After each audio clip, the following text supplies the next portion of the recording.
Je fais précéder le grand monologue de Titus de la Bérénice de Racine. Je le fais précéder par une scène dans laquelle Bérénice exprime à Antiochus toute l'inquiétude qu'elle a pu avoir quant au comportement de l'empereur qui lui semblait étrange, distant et froid. Et finalement, elle attribue cette attitude au deuil, au chagrin que l'empereur Titus a eu de la mort de son père Vespasien. Elle a rassuré son amour. Pour elle, l'empereur va l'épouser, c'est certain. Vous pouvez l'entendre. Ici, c'est Jacqueline Moran qui lui donne sa voix. Vous fûtes spectateur de cette nuit dernière, lorsque pour seconder ses soins religieux, le Sénat a placé son père entre les dieux. De ce juste devoir, sa piété contente a fait place, Seigneur, aux soins de son amante. Et même en ce moment, sans qu'il m'en ait parlé, il est dans le Sénat par son ordre assemblé. L'art de la Palestine, il est en la frontière. Il y joint l'Arabie et la Syrie entière. Et si de ses amis j'en dois croire la voix, si j'en crois ses serments redoublés 1000 fois, il va sur tant d'états couronner Bérénice, pour joindre à plus de noms le nom d'impératrice. Il m'en viendra lui-même assurer en ce lieu. Pauvre Bérénice, elle est vraiment bien loin du compte, elle ne sait pas ce qui l'attend. Mais il est vrai qu'à ce moment de la pièce, nous autres spectateurs n'en savons pas davantage, et peut-être même Titus, l'empereur, ne sait-il pas non plus la décision qu'il va prendre. Pourtant, ce qu'il sait, c'est que Bérénice est reine, et que la loi romaine interdit à l'empereur d'épouser une reine.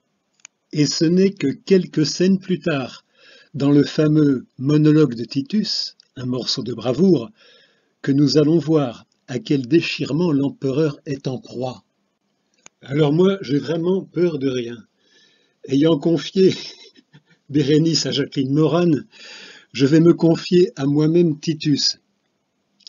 Évidemment, les sentiments d'un amour déchiré, en même temps la grandeur d'un empereur, et puis surtout la marqueterie graphique qu'il s'agit de traduire en marqueterie sonore, la diction des vers.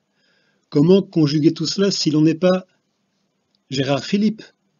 Bon, eh bien, on essaie quand même. Eh bien, Titus, que viens-tu faire? Bérénice t'attend, où viens-tu téméraire? Tes adieux sont-ils prêts? T'es-tu bien consulté? Ton cœur te promet-il assez de cruauté? Car enfin, au combat qui pour toi se prépare, c'est peu d'être constant, il faut être barbare. Soutiendrai-je ces yeux dont la douce langueur sait si bien découvrir les chemins de mon cœur? Quand je verrai ces yeux armés de tout leur charme, attachés sur les miens, m'accabler de leurs larmes, me souviendrai-je alors de mon triste devoir? Pourrai-je dire enfin, je ne veux plus vous voir? Je viens percer un cœur que j'adore, qui m'aime, et pourquoi le percer, qu'il l'ordonne moi-même?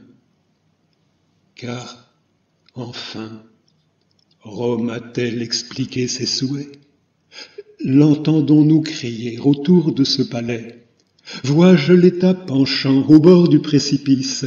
Ne le puis-je sauver que par ce sacrifice? Tout se tait. Et moi, seul, trop prompt à me troubler, j'avance des malheurs que je puis reculer. Et, qui sait, si sensible aux vertus de la reine, Rome ne voudra point l'avouer pour romaine. Rome peut par son choix justifier le mien. Non, non, encore un coup, ne précipitons rien. Que Rome, avec ses lois, mette dans la balance tant de pleurs, tant d'amour, tant de persévérance. Rome sera pour nous. Titus, Ouvre les yeux. Quel air respires-tu? N'es-tu pas dans ces lieux où la haine des rois avec le lait sucé, par crainte ou par amour ne peut être effacée? Rome jugea ta reine en condamnant ses rois, n'as-tu pas en naissant entendu cette voix? Et n'as-tu pas encore ouï la renommée t'annoncer ton devoir jusque dans ton armée? Et lorsque Bérénice arriva sur tes pas, ce que Rome en jugeait, ne l'entendis-tu pas? Faut-il donc tant de fois te le faire redire? Ah, lâche! Fais l'amour et renonce à l'empire.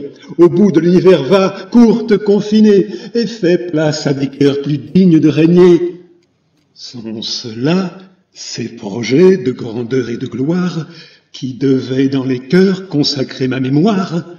Depuis 8 jours je règne, et jusque à ce jour, qu'ai-je fait pour l'honneur? J'ai tout fait pour l'amour.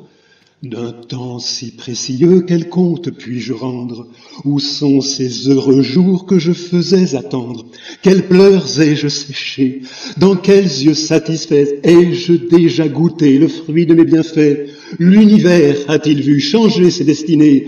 Sais-je combien le ciel m'a compté de journées? Et de ce peu de jours si longtemps attendus, ah malheureux combien j'en ai déjà perdu! Ne tardons plus, faisons ce que l'honneur exige. Rompons le seul lien. Non, laissez-moi, vous dis-je. En vain, tous vos conseils me retiennent ici. Il faut que je le voie. Ah, Seigneur, vous voici.